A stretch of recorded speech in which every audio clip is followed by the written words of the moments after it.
Hello friends. JE academy electrical के online portal पर मैं निखिल आप सभी का एक बार फिर से स्वागत करता हूं।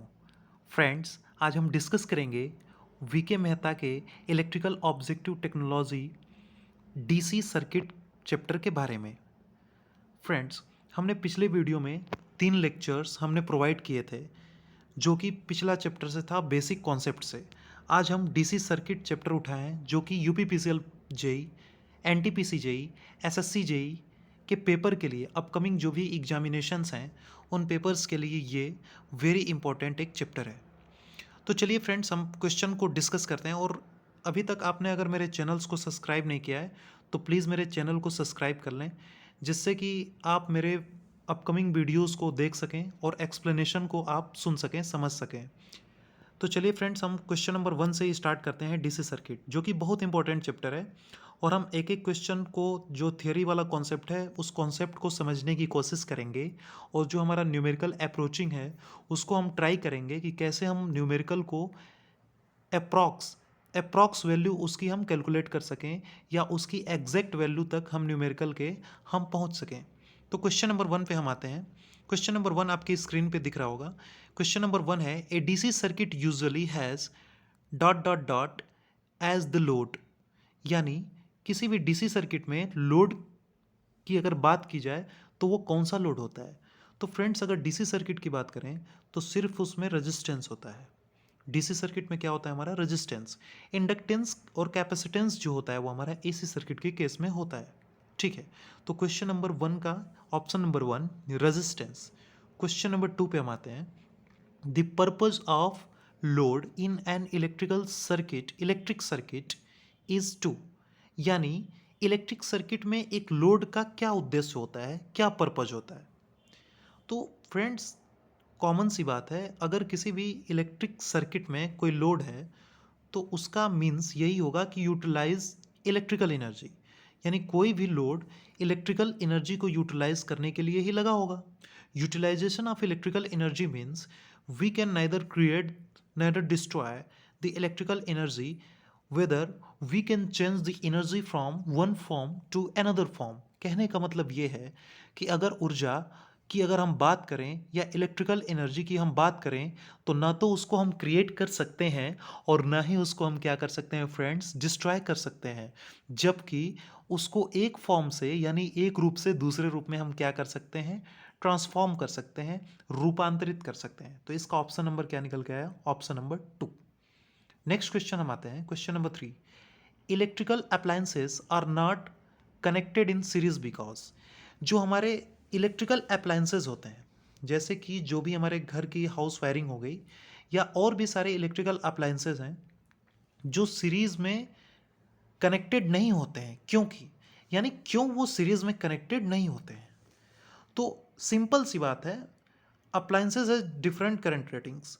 यानी कि जितने भी हमारे अप्लायंसेज होते हैं, जो कि हमारे हाउस होल्ड अप्लायंसेज हो गए या जो भी हमारे इंडस्ट्रियल अप्लायंसेज हो गए, तो जितने भी अप्लायंसेज होते हैं उनकी जो भी जितनी भी एसेसरीज लगी होती है हमारे घरों में फ्रेंड्स, तो उनकी जो करंट रेटिंग है वो अलग अलग होती है। लेकिन अगर सीरीज सर्किट की बात करें, अगर हम अपनी सीरीज सर्किट की बात करें, तो सीरीज सर्किट में हमारी जो करंट होती है, हमारी जो करंट होती है वो क्या होती है फ्रेंड्स, वो हर एक ब्रांच में, सॉरी, हर एक ब्रांच सीरीज के हर एक ब्रांच में, मतलब हर एक ब्रांच में जो हमारी करंट होगी वो क्या रहेगी, सेम रहेगी। अगर मान लिया कि रेजिस्टेंस R1 और R2 सीरीज में है, तो जो करंट R1 रेजिस्टेंस में फ्लो करेगी, सेम करंट रेजिस्टेंस R2 में भी फ्लो करेगी। इसलिए सीरीज के केस में करंट की वैल्यू हमारी हमेशा क्या होती है, सेम होती है। और हमारे हाउस अप्लायंसेज, यानी जो हमारे घरों में अप्लायंसेज लगे होते हैं या हमारे जो इंडस्ट्रीज़ में अप्लायंसेज लगे होते हैं, उनकी करंट रेटिंग क्या होती है, डिफरेंट होती है। इसलिए हम उसको सीरीज़ में कनेक्ट नहीं कर सकते। नेक्स्ट क्वेश्चन पे हम आते हैं। क्वेश्चन नंबर 4 है, electrical appliances are connected in parallel because it. यानी जो इलेक्ट्रिकल अप्लायंसेज हमारे होते हैं उसको पैरेलल में हम क्यों कनेक्ट करते हैं। तो सिंपल सी बात है, हम उसको पैरेलल में कनेक्ट करने का तरीका, मतलब क्यों उसको हम कनेक्ट करते हैं, 1 सेकेंड। हाँ, पैरेलल में हम क्यों कनेक्ट करते हैं? तो इसका ऑप्शन नंबर जो 4 होगा, makes the operation of appliances independent of each other. जैसे मान लीजिए फ्रेंड, अगर हमने किसी भी अप्लायंसेस, जितने भी हमारे हाउस होल्ड अप्लायंसेस हैं, जो भी हमारे घरों में अप्लायंसेस लगते हैं, अगर उनको हमने क्या किया, पैरेलल में कनेक्टेड कर दिया, और अगर किसी भी एक इक्विपमेंट्स में हमारा फॉल्ट आ जाता है, जैसे कि मान लिया कि हमारे ये सारे क्या है, पैरेलल में कनेक्टेड है हमारे घर के सारे अप्लायंसेस, ठीक है, ये 3 कोई भी अप्लायंसेस हैं जो कि हमारे पैरेलल में कनेक्ट हैं, यहाँ से हमारा V वोल्टेज जा रहा है, तो पैरेलल में वोल्टेज जो है सबके अक्रॉस बराबर रहेगा। ये हमारा R1 है, ये हमारा क्या है, R2 है, और ये हमारा क्या है, R3 है। यानी R1, R2 और R3, इन तीनों के अक्रॉस तो हमारा वोल्टेज कांस्टेंट रहेगा ना, यानी पैरेलल में हमारा वोल्टेज सभी अप्लायंसेस के अक्रॉस बराबर रहता है। ठीक है, अगर मान लिया कि R1 में हमारा फॉल्ट आता है, R1 में हमारा क्या आ गया, फॉल्ट आ गया। अगर R1 में हमारा फॉल्ट आ गया तो जो फॉल्टी सेक्शन है उसको हम क्या करते हैं, इलिमिनेट करते हैं। बाकी जो हमारे अनफॉल्टी सेक्शंस हैं उनको हम क्या, वो हमारे क्या करेंगे, विदाउट डैमेजिंग, यानी विदाउट डिस्टर्बिंग, बिना डिस्टर्ब हुए वो कंटिन्यूसली क्या करते रहेंगे, अपने क्या, अपने वर्किंग मोड में रहेंगे। यानी वो अदर जो अप्लायंसेस होते हैं वो क्या होंगे, वो इंडिपेंडेंट, यानी एक से दूसरे अप्लायंसेस पर कोई भी डिपेंडेंसी नहीं होती है। एक से दूसरे अप्लायंसेस अपने आप पे, या सॉरी, एक दूसरे पे डिपेंड नहीं करते हैं। इसलिए हम क्या, इलेक्ट्रिकल अप्लायंसेस को हम पैरेलल में कनेक्ट करते हैं कि अगर मान लिया कि एबनॉर्मल कंडीशंस में अगर किसी भी अप्लायंसेस में हमारे फॉल्ट आ गए, किसी भी अप्लायंसेस में हमारा क्या आ गया, फॉल्ट आ गया, किसी भी अप्लायंसेस में हमारा फॉल्ट आ गया, अगर किसी भी अप्लायंसेस में हमारा फॉल्ट आता है तो उस अप्लायंसेस को हम क्या करते हैं, इलिमिनेट करते हैं, इलिमिनेट करते हैं, और बाकी अप्लायंसेस को हम क्या कर सकते हैं, रनिंग मोड में हम यूज़ कर सकते हैं। इसलिए हमारा जो भी अप्लायंसेस हैं वो हमारे किस में कनेक्टेड होते हैं, वो पैरेलल में कनेक्ट होते हैं। चलिए, क्वेश्चन नंबर 4 हो गया। क्वेश्चन नंबर 5 पे आते हैं। Next question, voltage drop across 4.5 ohm resistor in figure 2.18 is. यानी कि जो हमारा 14.5 ओम का रेजिस्टेंस है, ये जो हमारा 14.5 ओम का रेजिस्टेंस आपको दिख रहा है, इस पार्टिकुलर रेजिस्टेंस में, इस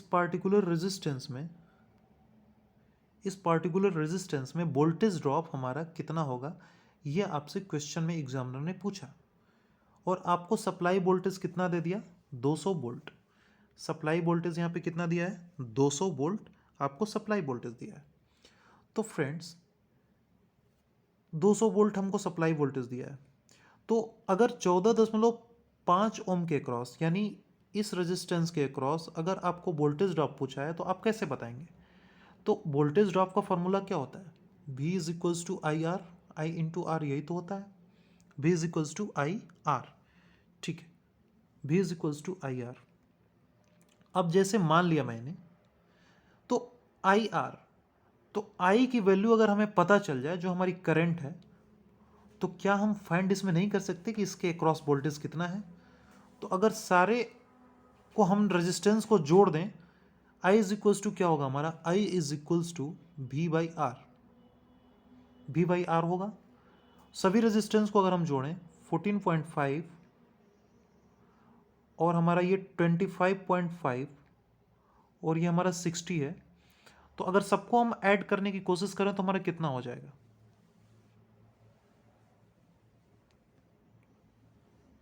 ये 100 ओम के अप्रॉक्स आएगा,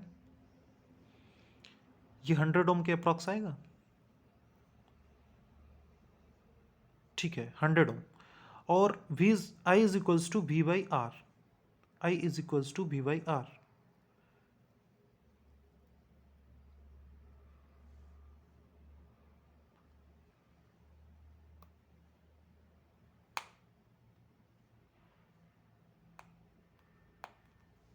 सॉरी, हाँ, V is equals to I R. ये तो हमारा रेजिस्टेंस आ गया 100 ओम, तो I इज इक्वल्स टू क्या होगा हमारा, V बाई आर। तो I की वैल्यू क्या होगी हमारी, I is equals to V/R। तो R की वैल्यू तो हमारी 100 ओम आ गई, R की वैल्यू हमारी कितनी आई, 100 ओम। तो हमारा फॉर्मूला होता है I is equals to V/R।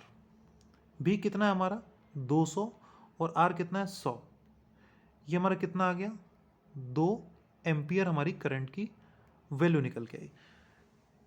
Current की वैल्यू हमारी कितनी निकल के आई, 2 एम्पियर। ठीक है, करंट की वैल्यू हमारी कितनी निकल के आ गई भाई साहब, 2 एम्पियर। तो करंट जो हमारी फ्लो करेगी सीरीज केस में, सेम करंट हमारी पूरे ब्रांच में फ्लो करेगी।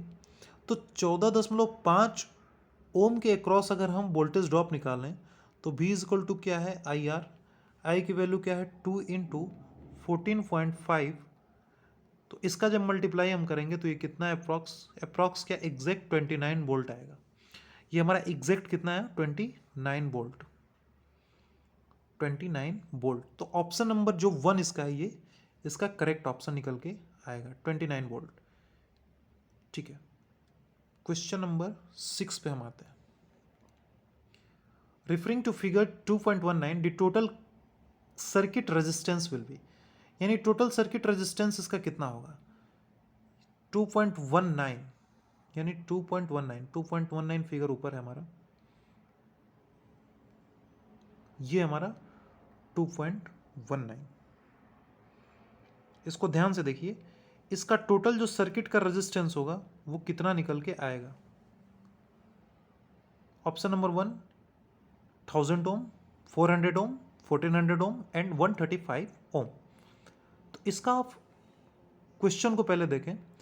इसमें देखिए आपको रेजिस्टेंस की तो वैल्यू दी नहीं है, यहाँ पे आपको पावर दिया है और वोल्टेज दिया हुआ है। ठीक है, यहाँ पे पावर और वोल्टेज आपको दिया हुआ है, पावर और वोल्टेज दिया हुआ है। तो आप यहाँ से क्या निकाल सकते हैं, जैसे कि आपने एक पावर का फार्मूला पढ़ा होगा, P is equal to V²/R। V²/R आप निकाल सकते हैं यहाँ से। तो V²/R अगर निकालेंगे और R अगर करना चाहें तो R इज इक्वल टू क्या हो जाएगा, V²/P, V²/P, ये R की वैल्यू। तो यहाँ से आपका एक R निकलेगा, यहाँ से आपका दूसरा R निकलेगा। जब दोनों R की वैल्यू को जब आप निकालोगे मेरे फ्रेंड्स, तो आपकी जो वैल्यू है, आपकी जो वैल्यू है समथिंग अप्रॉक्स निकल के आएगी 1400 ओम के अप्रॉक्स। आप निकालेंगे, कैलकुलेट करेंगे तो आपका 1400 ओम निकल के आएगा। चलिए नेक्स्ट क्वेश्चन पे हम आते हैं। इन फिगर 2.19, यानी इसमें जो 2 लैंप्स दिए गए हैं, इन लैंप वाले फिगर्स को ही आप देखिए, और इसमें पूछा है कि 2.19 में the lamp A will be brighter than lamp B, the lamp B will be brighter than lamp A, the two lamps will be equally bright, none of the above। यानी कि क्वेश्चन नंबर इसी figure में अगर हम बात करें, जो 2 lamps दिए हैं, लैंप A एंड B, तो इनमें से ब्राइट कौन जलेगा, मतलब कि इनमें से ज़्यादा प्रकाश कौन देगा। तो देखिए इसमें पहला लैंप क्या है हमारा, 100 वाट का है, दूसरा हमारा 40 वाट का है, और दोनों के क्रॉस वोल्टेज क्या है हमारा, सेम है। तो पावर के फार्मूले से फिर वही फार्मूला, पावर का formula P is equals to V²/R। तो जिसकी पावर कम उसका रेजिस्टेंस ज़्यादा, या ऐसे हम बोल सकते हैं जिसकी पावर ज़्यादा उसका रेजिस्टेंस कम। तो देखिए इसमें पावर किसकी कम है, 40 वाट लैंप बी की जो पावर है वो 40 वाट है। तो 40 वाट, तो 40 वाट है, तो इसका रेजिस्टेंस इस 100 वाट से क्या होगा, ज़्यादा होगा भाई, क्योंकि देखिए इसकी जो पावर है वो 40 वाट है और लैंप ए की जो पावर है वो 100 वाट है। तो जो इसका रेजिस्टेंस आएगा R2, वो R1 से क्या होगा, ज़्यादा होगा। तो जिसका रेजिस्टेंस ज़्यादा होगा उसमें I²R भी बनेगा ज़्यादा, यानी पावर लॉस ज़्यादा होगी, P इज इक्वल टू ज़्यादा। तो वो ज़्यादा पावर को एब्जॉर्ब करेगा, इसलिए वो ज़्यादा ब्राइट जलेगा।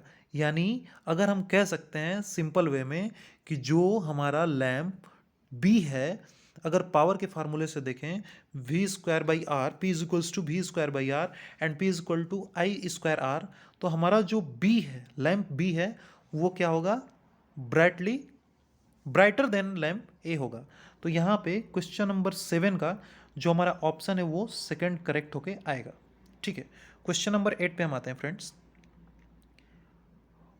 When cell are arranged in parallel, सबसे इंपॉर्टेंट क्वेश्चन और सबसे इंटरेस्टिंग क्वेश्चन ये है कि सेल्स को कब हम पैरेलल में अरेंज करते हैं। तो सेल को पैरेलल में हम तभी अरेंज करते हैं जब हमें करंट की कैपेसिटी क्या हो, बढ़ानी हो। वहीं अगर बात करें सीरीज का, तो सेल्स को अगर हम सीरीज में कनेक्ट करें, तो सेल्स को सीरीज में तभी हम कनेक्ट करते हैं जब हमारा वोल्टेज रेटिंग क्या हो, बढ़ाना हो। सेल को हम सीरीज में तभी कनेक्ट करते हैं जब हमारा वोल्टेज रेटिंग बढ़ाना हो, और पैरेलल में हम कब कनेक्ट करते हैं, जब हमारी करंट कैपेसिटी को क्या करनी हो, बढ़ानी हो। तो इस दोनों क्वेश्चन को कोरिलेट करके आप अपने माइंड में रखिएगा। ये दोनों क्वेश्चन आपस में कोरिलेट करके 1 बाय 1 एग्जाम्स में पूछे जाते हैं, और यहाँ पे हम सबसे ज़्यादा गलतियाँ करते हैं। तो इनको पैरेलल में अरेंज करने का मतलब उनकी करंट कैपेसिटी को क्या करना, इंक्रीज करना, सिंपली। चलिए क्वेश्चन नंबर 9 पे हम आते हैं।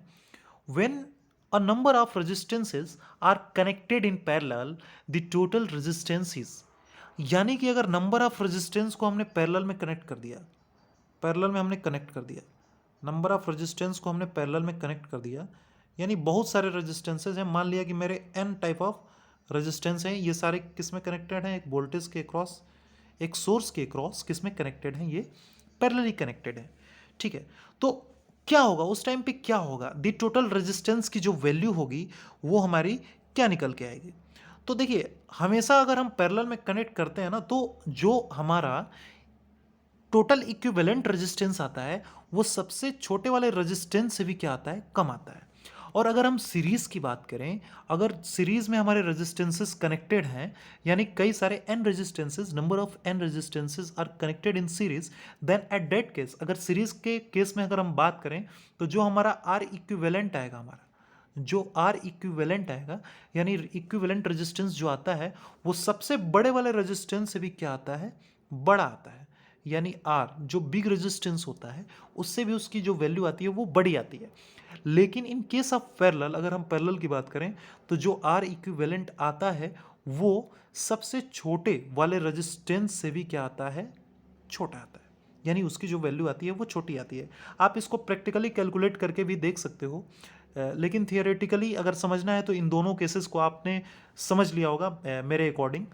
तो यही क्वेश्चंस को ट्विस्ट करके एग्जाम में भी पूछे जाते हैं, और अदर से इनकी वैल्यूज़ भी देखे कि अगर the value of R1 is इतना और R2 इज़ इतना, then find the R equivalent, और R इक्विवेलेंट उससे कितना होगा, अगर ज़्यादा होगा कि कम होगा। जैसे कि R1 की वैल्यू दे दिया, R2 की वैल्यू दे दिया, R3 की दे दिया, और ये सारे कनेक्टेड हैं पैरेलल में, फिर सीरीज़ में उनका कनेक्शन दे दिया। तो फिर ये भी पूछता है कि how many combinations will be there, अगर 3 रेजिस्टेंसेज हैं तो उनका कम्बिनेशंस कितना बनता है। जैसे कि अगर 3 रेजिस्टेंस है तो उनका पैरेलल कम्बिनेशन, सीरीज कम्बिनेशंस। तो इन सारी चीज़ों, इन सारी मतलब इन बातों को मैं आगे डिस्कस करने वाला हूँ। जैसे जैसे क्वेश्चंस आते जाएंगे मैं इन बातों को भी डिस्कस करता जाऊँगा। तो नेक्स्ट क्वेश्चन पर अभी हम फिलहाल आते हैं। नेक्स्ट क्वेश्चन हमारा क्या है, next question is question number 10। If a DC supply of 180 volt is connected across terminal A B, यानी ये जो ए बी टर्मिनल्स आपको दिख रहा है फिगर में, ये जो हमारा ए एंड बी टर्मिनल्स है, यहाँ पे अगर हमने डीसी सप्लाई को कनेक्ट कर दिया प्लस और माइनस, ये हमारा डीसी सप्लाई मैंने यहाँ पे क्या किया, नॉर्मली कनेक्ट कर दिया as per problem across terminal A B in figure 2.20, यानी ये जो हमारा फिगर है ये 2.20 है। यहाँ आपको क्वेश्चंस में दिख रहा होगा फिगर 2.20। ठीक है, नेक्स्ट पढ़ते हैं आगे। Then current in 6 ohm resistance will be, यानी ये जो 6 ओम का प्रतिरोध है, ये जो 6 ओम का रेजिस्टेंस है, इसमें करंट कितनी होगी। ठीक है, और जो डीसी सप्लाई है उसकी जो वैल्यू दिया है यहाँ पर कितना दिया है, 180 वोल्ट दिया है, 180 वोल्ट दिया है। ठीक है, बहुत ही आसान क्वेश्चन है, आप इसको कर ले जाएंगे, बहुत ही आसानी से ये हो भी जाएगा। तो देखिए क्या है ना कि सबसे पहले आप इक्विवेलेंट रेजिस्टेंस निकालो। इक्विवेलेंट रेजिस्टेंस निकालने की भी ज़रूरत नहीं है। ये 12 और जो 6 है आपको दिख रहा है, ये सीरीज़ में है। ये सीरीज़ में है 12 और 6, और 12 और 6 कितना हुआ? 18 हुआ। ठीक है, 18 हुआ भाई साहब। तो आपने ये करना है कि टोटल करंट आपको यहाँ से फाइंड करनी है कि ये जो 180 वोल्ट का जो वोल्टेज सोर्स यहाँ पे लगा हुआ है डीसी, वो हमारा कितना करंट सप्लाई करेगा। अगर टोटल करंट हम निकाल लें किसी तरीके से, तो सीडीआर के थ्रू दोनों के अक्रॉस हम रेजिस्टेंस निकाल सकते हैं। चूंकि हमारे दोनों रेजिस्टेंस क्या है? इक्वल है फ्रेंड्स, तो दोनों रेजिस्टेंस में हमारी करंट इस 18 ओम के अक्रॉस और इसके अक्रॉस करंट हमारी सेम फ्लो होगी। तो अगर हम टोटल करंट निकालना चाहें तो I is equals to V by R. I is equals to V by R. V की वैल्यू 180 है वी की वैल्यू, और आर मीन्स टोटल रेजिस्टेंस, यानी 18 पैरेलल टू 18। 18 और 18 का पैरेलल क्या आएगा? 18 और 18 का पैरेलल, 18 और 18 का पैरेलल यहाँ से अगर आप निकालेंगे तो 18 मल्टीप्लाई बाई 18 और ये 36, 18 टू ज़ा 36, तो 18 और 18 का पैरेलल 9 आएगा। तो यहाँ से एक बात आप क्लियर कर सकते हैं कि अगर दो रेजिस्टेंसेस पैरेलल में है और दोनों की वैल्यू बराबर है, तो जो आर इक्विवेलेंट आएगा वो उनका क्या होगा? हाफ होगा। आर इक्विवेलेंट क्या होगा? उनका हाफ होगा किसी भी एक रेजिस्टेंस का। चलिए, इतनी बात तो क्लियर है। तो आर इक्विवेलेंट 18 और 18 का हमारा 9 आएगा। तो 180 हमारा टोटल वोल्टेज है और आर इक्विवेलेंट हमारा कितना आया? 9। तो यहाँ से हमारा क्या आया? 20 एम्पियर। 20 एम्पियर करंट हमारी, ये टोटल करंट निकल के यहाँ से ये जाएगी 20 एम्पियर। ठीक है, चलिए इतनी बात तो क्लियर है फ्रेंड्स। 20 एम्पियर जाएगी तो क्या सीडीआर से इस ब्रांच में करंट 10 ओम और इस ब्रांच में करंट 10 ओम जाएगी, क्योंकि रेजिस्टेंस दोनों बराबर है और आप सीडीआर भी लगा सकते हो। तो क्या जो करंट 12 ओम में जा रही है वही करंट 6 ओम में भी जाएगी? चूंकि ये जो दोनों रेजिस्टेंसेस हैं ये किस में कनेक्टेड हैं? सीरीज में हैं, इसलिए सेम करंट, सीरीज के केस में हमारी सेम करंट फ्लो होती है, तो सेम करंट हमारी दोनों रेजिस्टेंसेस में फ्लो होगी। तो इसलिए जो इसका ऑप्शन होगा वो ऑप्शन नंबर, इसका जो आंसर आएगा वो 10 एम्पियर। 10 एम्पियर यानी option number 1। Option number 1 will be the correct answer for that. Thank you so much friends मेरे वीडियो को देखने के लिए। और आज के सेशन में हम क्वेश्चन नंबर 10 तक डिस्कस किए। कल आगे और हम डीसी सर्किट्स के क्वेश्चंस को डिस्कस करेंगे। तो आप हमारे साथ ऐसे ही वीडियोस में बने रहें, और अभी तक आपने अगर मेरे चैनल्स को सब्सक्राइब नहीं किया तो प्लीज़ सब्सक्राइब कर लें और बेल आइकन को भी प्रेस कर दें ताकि नए वीडियोज़ का आपको इन्फॉर्मेशन मिल सके। और हाँ, और आगे आने वाले टाइम में हम यूपीपीसीएल और एनटीपीसी, जेई, एसएससी जेई की टेस्ट सीरीज़ भी इसमें लाने वाले हैं। और जो भी हमारे प्रीवियस में पेपर हुए हैं, जैसे 2020 में LMRC JE, DMRC JE, SSC JE, ये सारे जितने भी पेपर हुए हैं, अभी हाल ही में पीजीसीआईएल जेई, तो इनके पेपर पे भी मैं कोशिश करूँगा कि पेपर मैं लाऊं और यहाँ पे डिस्कशन का भी प्रोग्राम करूँ। So thank you so much for watching my video and stay connected with us.